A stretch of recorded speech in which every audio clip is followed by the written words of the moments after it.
Business Brain, episode 528 for Wednesday, February 28th, National Time Refund Day 2024.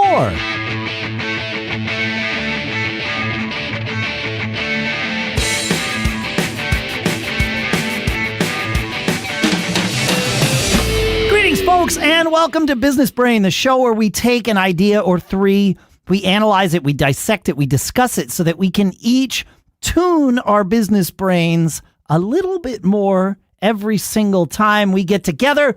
Sponsors for this episode include GoSquaredAway.com/contact. Squared Away empowers highly educated military spouses to become your remote executive assistants. We'll talk more about that in a little bit. For now, here on National Time Refund Day, back in Durham, New Hampshire, I'm Dave Hamilton. And I'm Shannon Jean in Lafayette, California. I have no idea what time refund is. That what it is? Time refund day? I don't know. I don't know. Just someday. It's. I think it's because there's a leap year or whatever. One would think that would be the 29th, but it's listed here as being on the 28th. It could be tomorrow. Maybe they're getting you ready so you can take advantage of I can take advantage of the time refund. I'm not convinced that I get anything back, but No, that's just another day. It's just another day. Another day. So you're back. How was your trip? You were talking about sitting around in the pool, which is unusual for you guys. It was good. When we travel normally, we don't do like the travel to a beach and sit around all day, right? We're not really like all-inclusive resort types of people. They can be nice. And I just spent 7 days at one. And we had a fantastic time. But we wouldn't schedule 7 days at one, right? That would be too much for us to just have to sit around and I guess if we were going to do it, we would book like excursions or things to do to leave during the day to mix it up. When we go for fish, though, or for a concert, with the concerts at night, that kind of becomes the thing around which we optimize our day. That's the event. That's the excursion, if you will. Right. Even though it's right there down the beach. But we know we're going to be standing for, 3 hours watching the show. And it's there's an element of it that's an ordeal. It's an enjoyable ordeal, but it's an ordeal nonetheless. Yes, of course. Right. And so we save our energy for the shows. And that means between the time we wake up and the time we head down the beach for, to get a spot in the sand for the show, we have, we maybe eat a meal and then we'll sit in the pool, and it's something we would never do otherwise. But knowing that we have this other thing to do, we kind of give ourselves permission to sit around and do nothing and feel like we're not wasting our time. Yeah, exactly. And it really makes it's a nice change for us just sitting around and kind of doing nothing. Yeah. Somebody asked us, I don't know, a month or two ago, we were somewhere. Somebody said, "So are you going to, do the fish thing on the beach in Mexico?" And we're like, "Yeah." And they're like, "Is that expensive?" I'm like, "Oh yeah, it's ridiculous." And it's gotten more expensive. We've done this 6 times and I think it's double now what it used to be. Yeah, of course. Everything is. Everything is, right. Yeah. And Lisa kind of turned to the person and said, "Listen, what you have to understand is as long as we can afford it, we're going to do it, because it's the only time I ever see Dave turn off and do nothing all day." That's really valuable, man. And it is value. She's right. Like she's correct on both sides of this. Like it is pretty much the only time I don't do something, and it's good to do this for a change. Not You wouldn't do it every time. I agree with you, but sometimes sitting, stopping, floating, reading, all that kind of stuff is really great. We did a whole episode on it. I think if you search for downtime at businessbrain.show, you'll find it. And if your day is going and you're just stacking up task after task after task, and I had a crazy day yesterday, and boy, by the time I walked back down to the house, man, I was done. Yes. All I wanted to do was just stop and sit. Yes. And it's unusual for me because I'm always like, okay, well, we can eat and then I can go work, get some more stuff done because I love my work. So I can go get some more stuff done. But once in a while, you just got to be able to disconnect. And I think it's great that you're able to do that. Yeah. And I think that reversing it and doing the event in the evening. Because like if we do travel, we usually go to cities or whatever, and we do stuff during the day. We have a dinner, and then after dinner, we'll go back and chill at the Airbnb or wherever we're staying. Sure. Recharge, go to sleep, wake up, and do whatever crazy thing we have scheduled for the next day. This is a reverse schedule of that. We wake up and we have nothing to do for 6 hours or something. Yeah. And nothing. When I say we have nothing to do, it's not that we're looking for something to do. It's that we have scheduled nothing to do. Nothing as an event. And it's interesting having that reversed, time wise. I think that's pretty cool. I think it's good. Yeah, there's some real value in trying to figure it out and trying to manage because I get behind the 8 ball where I'm just like, okay, I got to pump, I got to get this grind going. But sometimes you just have to get up and walk away because, I was working on my website this morning and I have this one thing that won't line up and the field length is something, and it just drives me nuts. It's maddening. And I finally was like, just leave it. Nothing bad is going to happen while it's sitting there like that. So just walk away, go do something else, go get another cup of coffee, and just reset. Yes. It's really important, and I encourage everybody to do it. All right, Business Brain listeners, you know how juggling your to-do list can sometimes feel like you're trying to balance plates while riding a unicycle, especially when every task demands a PhD in multitasking? Does that even exist? I don't think so. Like coordinating podcast schedules. It's not just picking dates, it's like aligning stars. And let's not forget the black hole of time known as research. Sitting in meetings, wishing you had an extra brain just for note-taking. I mean, who hasn't wished for a clone in those moments? Well, clone no more, my friends. Our sponsor, Squared Away, is here to save the day. With their team of superhero remote executive assistants, all highly educated military spouses, you're not just delegating, you're empowering your business with trust and top-tier talent. And yes, you're also supporting military families, which is pretty awesome. These aren't just any assistants. They're the Navy SEALs of admin support. Whether it's diving deep into research, coordinating travel itineraries that don't make you cringe, or ensuring your meetings are more productive than a brainstorm in a coffee shop, they've got you covered. And the best part, they're as integrated into your team as your morning coffee, offering custom plans to fit any entrepreneurial dream. With Squared Away, it's not just about getting things done. It's about getting them done with a charm that would make even a chaos magician jealous. So don't wait. Contact Squared Away today to find out how they can help your business thrive. Just go to gosquaredaway.com/contact. That's gosquaredaway.com/contact. Let the business magic happen together. And our thanks to Squared Away for sponsoring this episode. So I know we talk a lot, Shannon, about things that have replaced email, text messages, Slack, right? And getting away from email has been a great thing for our internal operations at all of our businesses. Correct.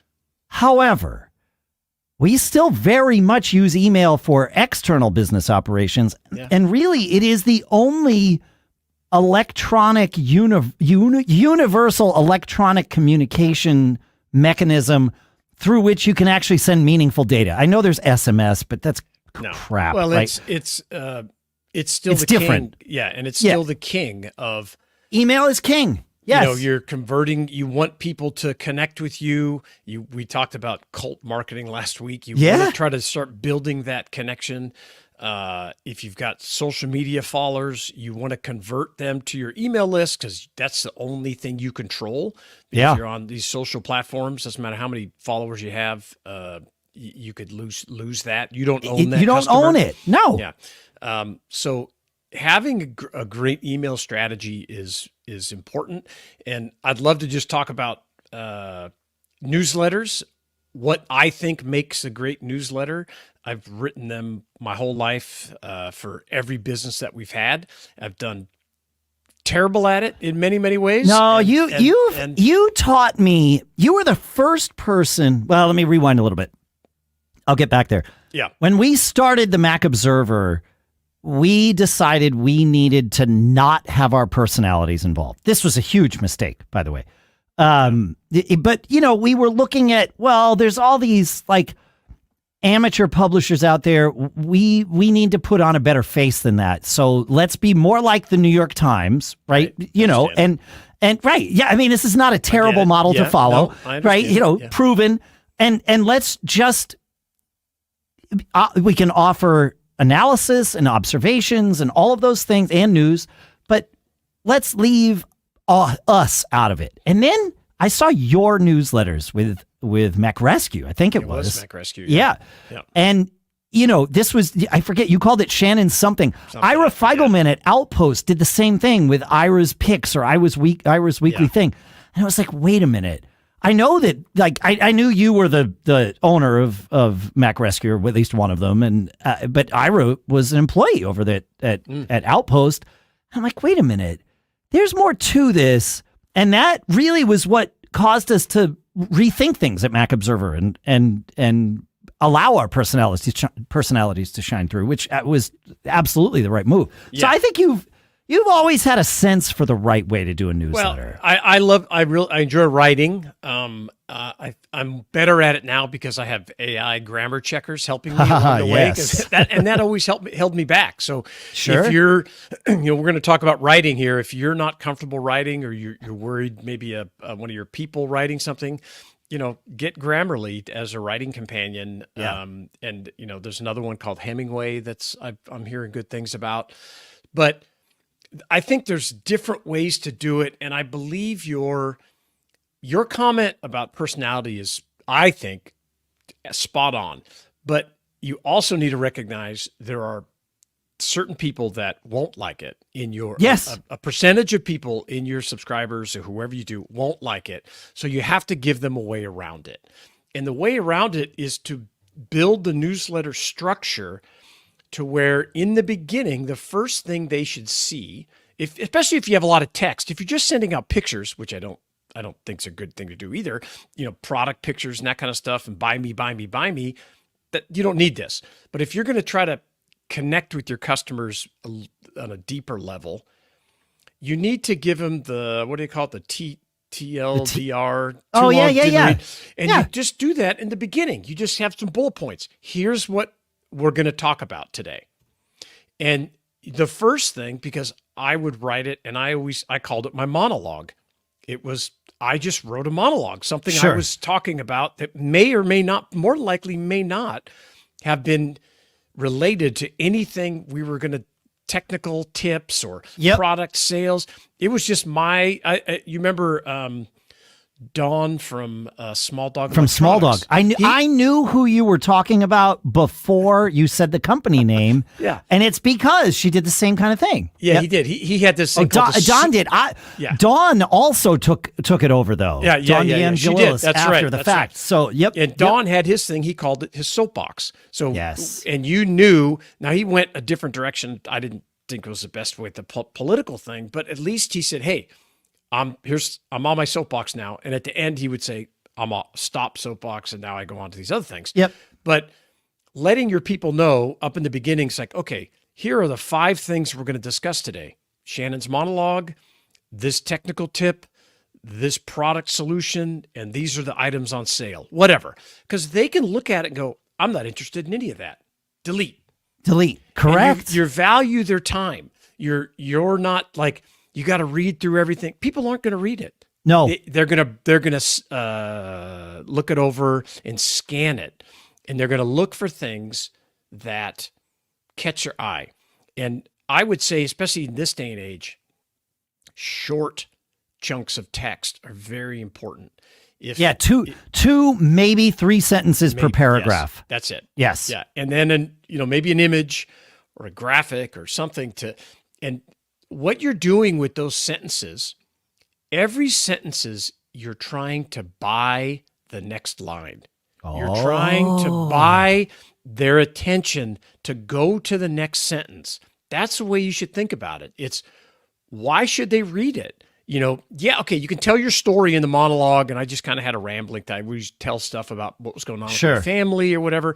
And I got tons of great positive feedback, but I got also a lot of people are like, this is a waste of my time.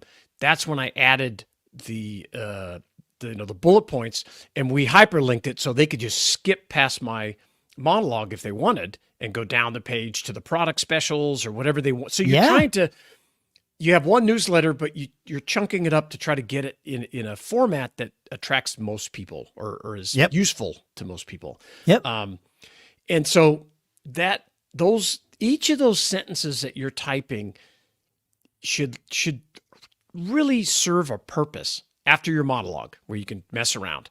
But if that sentence is just doesn't do anything, get rid of it. If it's a technical tip, quick and to the point, and here's a link or resource or whatever it is, and then on. It's the same reason we cut this show in half. Because we know people are busy. We want to, if we could get 15, 20 minutes of your time, that's a success. That's amazing. But getting an hour of your time, we're not Joe Rogan and that kind of thing. We never tried to be either. No. Like that's the thing. Yeah.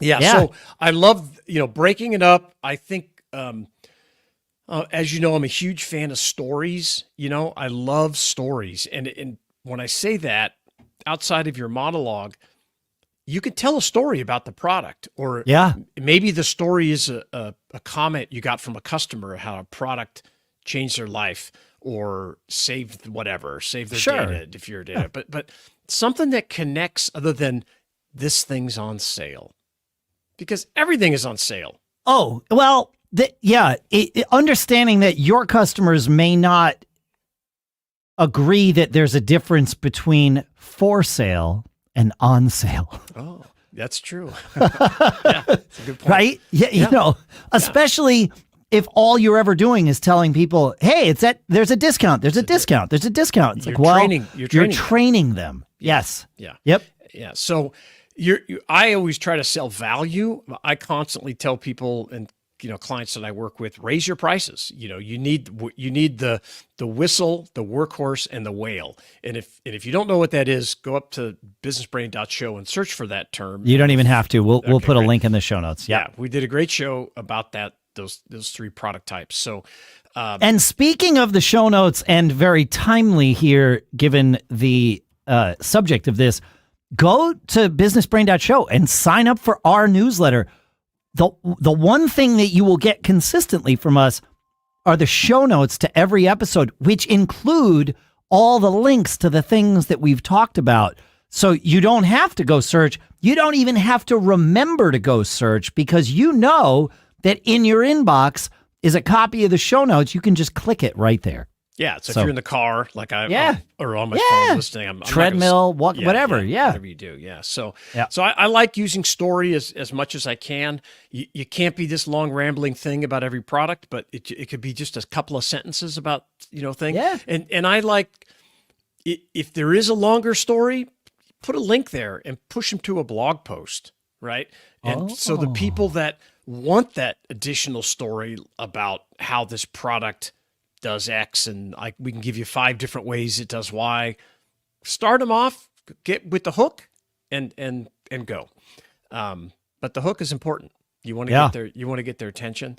The other thing is, I think you got to use humor to get people's attention too. You have to use your personality, whatever that is. Yeah. Humor works very well. It does. If you're humorous. If you are good at that. Right. And so how do you get better at being humorous? Do you use AI? Well, is ChatGPT funny? Yeah, it can be. If you listen to, you get to decide. I tell ChatGPT to make the scripts that it creates for the ad reads funny. You may or may not agree. I kind of like the bizarre humor that it comes up with. It's different. It keeps it interesting. And that's really what it is keep it interesting. Humor can do that. I love it. But there's other mechanisms, right? But you're right. I think ChatGPT or some AI, LLM that can, and tell it, make it funny. Those are the 3 words that I use in my instructions for the ad scripts that I do is, do this, make it this length, make it funny. And then here's the talking points. Yeah, so why not? Humor is, just humor stories, whatever, little tidbits. If you made a mistake, tell people that. It's great. Tell them how you screwed up, and if you whatever. I think it's very important. And maybe you're not the funniest person, but somebody could be, or I don't know. Like say, use the AI. Or use whatever, like think about, try and write how you talk. Yeah. That's really the key. And if you can't, if you aren't yet skilled in writing how you talk. Dictate it. Yeah. And then edit what you've dictated and go from there. Yeah, I love that. Yeah. One tip I'll give you that we only got one left. Last one. That's it. It's really quick and it's tiny. Is choose an emoji related to your company or newsletter, and that should be in your every single subject line. Oh. The guy from the Naptown Scoop, Ryan, I forget his last name. Yeah. His is a little ice cream cone. And I have a nonprofit I work with, and I started adding a little American flag because it's kind of a patriotic group and everything. So every newsletter goes out, they see that American flag and they identify, I know who that's from. Oh, brilliant. Right? And so you get that in. So share your tips. I would love to help educate us, and we can create these tips together. Feedback@businessbrain.show. Let's do it. Feedback@businessbrain.show. Make sure to check out gosquaredaway.com/contact. That's where you're going to learn about our sponsor, Squared Away. And go sign up for our newsletter, businessbrain.show. You'll get a form right there. Keep living that charmed life. We'll see you on Friday.